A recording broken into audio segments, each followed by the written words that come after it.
Hey, ladies, welcome back to Somebody Come Listen to This podcast. I am your host, Naba. If you are new here, please go ahead and hit that subscribe button, and we're going to jump right into the topic. So, y'all, do men and women need each other? A lot of men and women like to say that we do, but I, for one, I don't think that women need men. I actually know that women are a lot healthier and a lot more productive when they aren't with men. And that's what we're going to talk about today. Women who are married, studies have shown that women who are married are actually a lot unhealthier, are actually really the loneliest people on the planet is a married woman.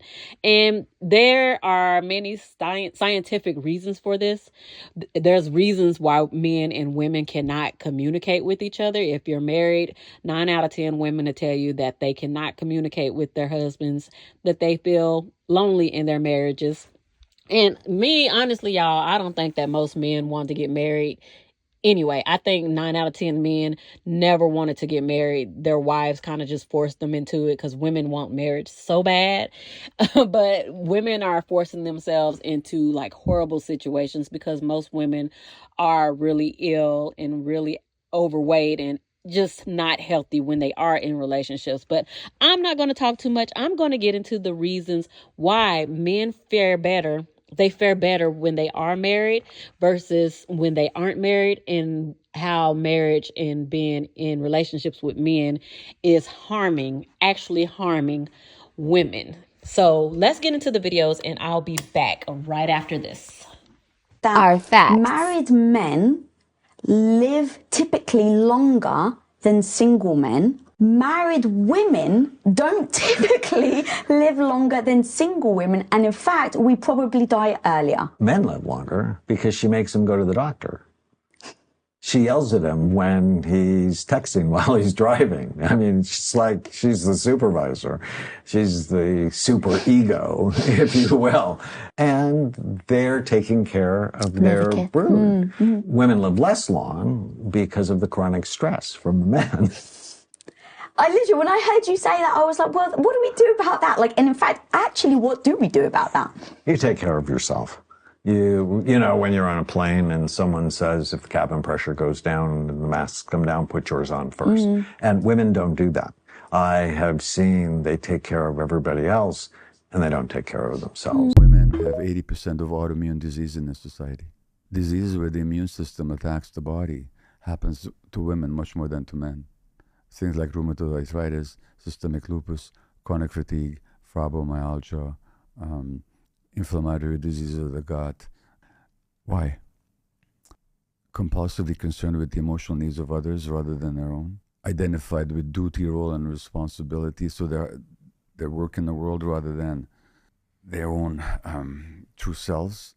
They tended to suppress healthy anger. So they tend to be very, very nice and peacemakers. And they tended to believe that they're responsible for other people feel and that they must never disappoint anybody. Two fatal beliefs.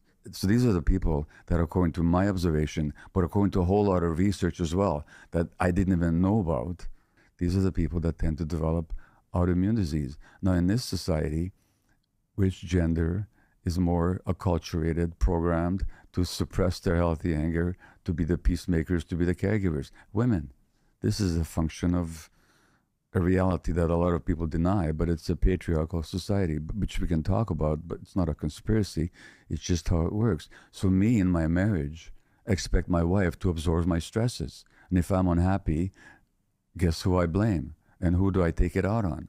So she would experience somebody who's can be hostile for no reason and blaming, and she has to walk around eggshells. Now, she was programmed that way as a child. Her parents had a lot of problems, and she became the peacemaker and a caregiver emotionally. And then she carries that role into her marriage with me. And here's what the bad news is for people. We always marry somebody at the same level of emotional development or trauma resolution as we are. Today I read an article that said that women who get married have a shorter life expectancy. I'm sorry, what? No. Y'all want women to believe that we have to find a man and have a bunch of babies and take care of him and the babies on our own, and that's the only way we will be successful in life. Meanwhile, doing that leads to a shorter life for us. I'm good at In order for a marriage to sustain itself, knowing these issues to come about, it is typically the woman who the pastors preach to about staying down. You got the ride or die community. You have women being told that they're the helpmate, that they have to stay. What this does, though, is it eats away at the woman's self-confidence. It eats away at her emotional intelligence. It eats away at a lot of life that goes on in the woman. Because of that, when I hear, this is the reason why I say, when I hear long marriages, a lot of these women have put up with so much just to say that they stayed married. At the end, what does anybody really gain outside of a title? And specifically for the woman, because it's the women who are having the complaints, and it is the women who need to be full and whole to be able to do what the nature of the feminine is to do, which is to nurture and sustain life. If you take the life away from a woman and you deplete her, there's only so much she can give after that. And typically, when a male has gotten everything that he wants out of her, he might not end the marriage. Which is mainly a lot of the times why the divorces are on women to actually initiate and go through. But he might not end the marriage. He may go get his needs met from other places, right? And sustain that marriage while she's in a relationship by herself. Now, the time might be ticking and ticking and ticking to say, oh, I've been married, this, that, and the other one. But it's just so many women who are disgruntled and unhappy with these setups because they all have the same complaints. And the divorce statistics actually reflect these complaints. The way that I view society now is we're entered into a generation where I quite frankly believe that women do not need men anymore for many things. A lot of men will argue the infrastructure that you work in is made by men, the roads that were paved on were made by men, and all these jobs and opportunities were created by men. Rightfully so, but the only reason why this societal structure was even made was by men. For the longest time, women were seen as nothing. If you look at the chart of like hierarchy when it comes to what is more valuable, back then you had the king, its nobles, then it goes down to having slaves and then women. That's crazy. So women were seen as less valuable than slaves. So that's why we were more dependent, because we associated the value to a man. Yo, since I done slid back up Walmart and shit on the part-time, I didn't really realize how inept men are at shopping, yo. It's like, it's crazy. I be like, yo, what you need? They be like, damn, my wife, hold on, yo, let me call my wife real quick. You don't know what you eating, yo? You don't know what your wife be getting, bro? Or they be in there with the list and shit. Hold on, yo, hold on. Dude was in there the other day, he ain't know what they get. And he was like, he couldn't remember. He was like, my wife gonna be mad. He was like, I don't know what she be getting, yo. I'm like, yo, turkey hammers is sweet. Like, motherfuckers just don't know. Like, bro, how y'all was surviving before y'all got a wife? God damn. So I'm super glad you brought this up, and I'm even gladder that you tagged Katrina Please. I love her content. So it's funny. A lot of people think I'm just pulling all this information out of my behind, but I'm going to start sharing more studies and articles explaining the relationship between men and women, right? It says here, the Toronto Sun, married men live longer, married women, not so much. They're literal energy vampires. I mean, I don't know what more to say about the ex-wives, you know what I mean? I don't know. be real honest with you, men benefit greater from marriage than women. I love this human and the original video. Go watch it. They're talking about a concept that I discuss a lot on here. The fact that research shows marriage benefits men much more than women, and the happiest demographic is single, unmarried women. That's because when men get married, they take on less labor, and when women get married, they take on more. And they say something in their video that just perfectly illustrates this. In general, when we're talking about cis-het relationships, women are looking for a partnership. Men are looking for a caretaker. Before 1970-ish, women had to get married because they couldn't have a bank account, credit cards, buy a house. But now we can do everything by ourselves. But men's responses remain something along the lines of, we provide, or women want our money. Which leads me to something I've discussed here before. A lot of today's men have male gender role strain because they ignore both the data and the voices of women who they don't believe are actual experts on women, and live in this delusional 1950s world where they believe that's what today's women still want. And that's all they have to bring to the table is a job, which you'd have to have anyway, and I have too. Which is why women take on more labor when they marry cishet men, because they still expect you to live in that 1950s world with them, where all they do is provide and you do everything else. And as the original creator says, that's why you see so many men on this app saying things like, why don't women want to cook and clean for us anymore? Why don't women want to rub our back? Now, I'm not saying that hetero marriage is a scam for women. I'm just giving you the data. You can come to your own conclusions. Marriage is an institution made by men for men. It works for men. So they get more than their single counterparts. They live longer. They report a higher quality of life, and they report even making more money. Davey's got a family to feed. He's got a baby on the way. Gotta promote him. Conversely, since the 1970s all the way up to 2022, with the same quality of life measures, women come out on the opposite end of the spectrum. Women die sooner from marriage. Women report less quality of life. They report less quality than their single counterparts, and they make less money. Susie's pregnant. Yep, she's not going to be with the firm much longer. Can't promote her. So you can really see how systemically that marriage is an institution made by men for men. I want to know from women over 35 if cohabitating with men is really worth it.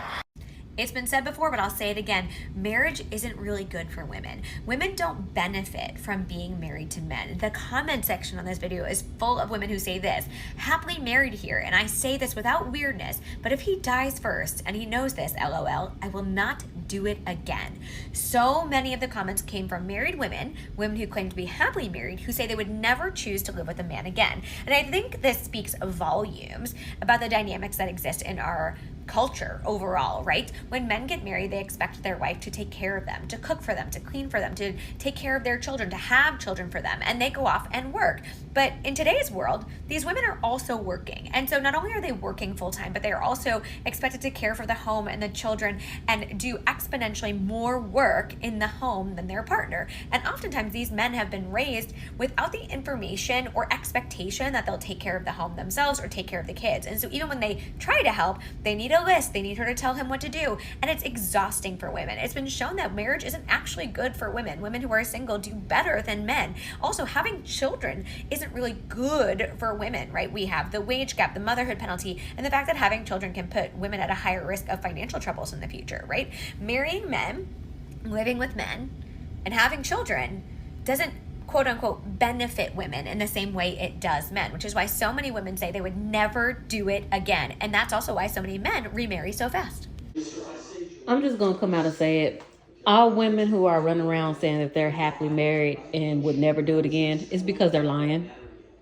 I told y'all that before on another video, that women's biggest problem is that we like to lie to ourselves, and we, just because it doesn't sound good coming out of our mouths, so we don't want to say it. So we just lie to ourselves. That's it. Like, it is a lot of happily, quote unquote, married women who are online saying that they will never marry again. And that's simply because they are lying to themselves. That's all. Back to the videos. Did you know men really benefit from getting married? Research has suggested that men in particular benefit from married life. A major survey of over 120,000 American adults found that married men are healthier than men who never tied the knot or whose marriages ended in divorce or widowhood. They also live longer. I believe that. I'm not shocked at all because you neglect your health, and you typically in a marriage, the woman will take on that role. You think it's just like a mother role? Why aren't more men asking for prenups?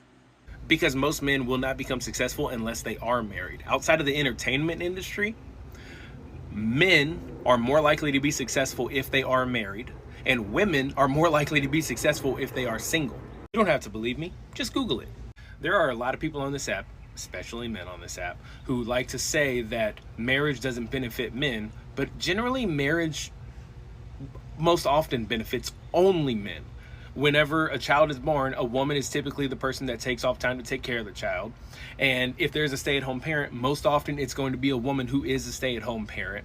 And while some men like to say that that is a privilege for the woman, what it really is a financial risk that the woman is taking. She is taking time off from work. She is not furthering her career. She is dependent upon another person to be successful so that she can continue to take care of the children. She's taking a financial risk for the sake of her family. And this is a social norm that a woman is the person who will take a financial risk, a career risk in order to take care of the family. Men, on the other hand, get the social benefit of saying that they are married and having the support of a spouse and having the support of someone who will take care of his children while he is able to just thrive and work and further his own career.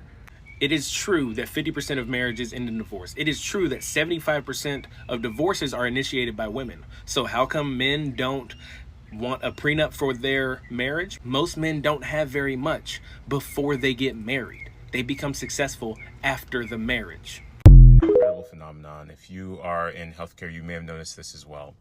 Whenever I have my male patients and they come with their wife, every time I ask a question about their health, their background, what's going on, they will look at me, look at the wife, and the wife will always answer my question. No matter how direct I am, I may look directly in the eyes. 90%, right? This is like 95% of married men, right? You look into their eyes, you ask them the question. They may even tell you no. You may even say, hey, have you had this surgery before? They might say no, but the wife says, no, you had it back in 2004 or 2006 or whatever. And I feel like, where would men be without their wives? It's kind of wild, because the wives be knowing like what they wore that day, what happened on the day. And this is one of the reasons why research indicates that marriage benefits men more than it benefits women. Married men are more healthier and they live longer compared to single men. Now, for those of you, when we share the research data on how marriage benefits men and you go like, oh, why are we not comparing men and women? First of all, men don't get pregnant. Men don't provide care or protracted care for children. And so you can't compare a married man and a married woman, or a wife and a husband. They are not comparable variables. But for us to understand the impact of marriage on men and women, we must compare between married men and single men, and also compare married women and single women, because married men and women are the intervention group and single men and single women are the controlled group. That being said, very few husbands remember their wife's medical history, and very few husbands will stand by their wives during chronic illness. According to research in America, women who are diagnosed of cancer and multiple sclerosis are 6 times more likely to end up being separated, divorced, or cheated on. Marriage primarily benefits men more than it benefits women. According to existing research, married women are more stressed, they sleep less, they have a reduced income over time, and their life expectancy also takes a hit. And I am so glad that a medical doctor is pointing out that clear disparity of how marriage benefits men in terms of their wife's involvement in their health and having an accurate understanding of the husband's medical history. My name is Dr. Zita. I'm a sociologist. If you're not following, guess what? Hit the follow button. Does marriage benefit men? No. Absolutely. Absolutely. There's a lot of fucking men that won't get up and do nothing until a woman tell them to do it. Okay. So look. We have two different answers. You talking about the business marriage? We have two different answers. Marriage. Frenchie says no. You know what? And Pook says yes. I'm gonna wait. Stand on your answer. No. But I will have an asterisk next to it. I feel as though that marriage doesn't benefit both parties equally, in the sense that it is just a title on top of something that you put into paper. So anytime I'm talking to women and women are saying, no, we need each other, or no, women need men, y'all can say what y'all want to say, but I need my man, I need a man. I don't talk to those women. I preserve my energy with them and with men who say that women need men, because it's just not true. And I'm not here for anything that's not true in 2024. Like, if you're lying, I don't want you in my face. I don't like liars. I don't like people that won't look into the research. I don't like shallow people. I don't like ignorant people. I don't like people that can't communicate their thoughts. When you sit here and tell me that we need something, tell me, why do we need something? Especially something that is harming us more than is helping us. If you look around the world, we are being harmed by the people that you're telling me that we need. They are changing laws to oppress us and to put us back in bondage and slavery. This is not an exaggeration. Anybody who follows me knows it's not an exaggeration. So, and again, once again, I am a married woman, and I do realize these things. Just because I'm married does not mean that I do not see what's going on around the world and can't speak on it. So, y'all, I don't think that women need men, and that's why I don't push marriage, even though I am married. I have been on this kick probably for almost 5 years now, and I'm not going back. I could only go forward from here. I don't know where I'm going to be in the next year or two, but all I can do is just hope and pray that more women will wake up and more women will start to come together and build communities with each other. More like-minded women. That's all I can hope for. So I'm just going to keep speaking, and I'm going to ask that y'all keep on subscribing and sharing these videos if y'all want women to wake up too, and maybe we can get there a little faster. 2025 is coming, and y'all see who our president is. Y'all see what he's trying to do to women. I just made a video on the filial laws. They're trying to put women back in the homes taking care of men. They're trying to put women back in the homes taking care of our parents that treated us bad. Just doing all kind of stuff, taking away all kind of rights and laws from women. So they're looking at these other countries and looking at the rights that women have in these other countries, and they're looking up to those men who have taken all of women's rights away. They're like, I don't want us to end up in Afghanistan, and if we're not careful over here in America as women, we're heading in that direction where they can't even talk, they can't go to school, they're getting sold off to grown men at 6, 7, and 8. I don't want us to end up there, and that's why I'm always telling women, y'all need to start trying to form bonds and communities with like-minded women, and y'all need to start arming yourselves with any weapons you can by any means necessary. So that's all I got to say. Get down in the comments and let me know what you thought about this video. What are you looking for, son? My knee hurt. And I will talk to you ladies later. Bye.